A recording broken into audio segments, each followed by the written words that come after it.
Hey tribe, Farmer Bremen here, and I just wanted to share a couple of tips with you that I've learned over the years for caring for worms in a bin, or vermicomposting. The first thing is not to worry about it too much. It's actually really easy. The one thing you want to look out for is the moisture in the bin. So if things are too dry, then you can simply just add more food or spray a little water from a little spray bottle, and that'll keep everybody real happy and moist in there. You don't want anything too dry, but simply adding some food scraps can help with that. Overfeeding, though, you might start to smell something, and then in that case you want to slow down, stop feeding for a little while, and add some dry bedding on top to help absorb all of that extra moisture.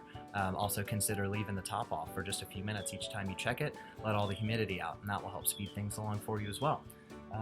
Beyond that, it's really simple. If you're using coconut coir, if you can, use some dry on the top. That will really help keep your moisture inside for your worms happy. A fun way to track how fast they're eating is to use melons. You can put them upside down on the little nest that they've got in their bedding where you feed them. You want to feed in one little section where the worms live, and then progressively move that across as their little nest grows and they take over more and more of the bedding, and you'll definitely notice that happening as you go. The melons in particular, you can track exactly how much of it they're eating every day. And once they've been in there for a few months, you should be able to sift around in some of the soil and find some of their egg casings. They're really tiny, about that big.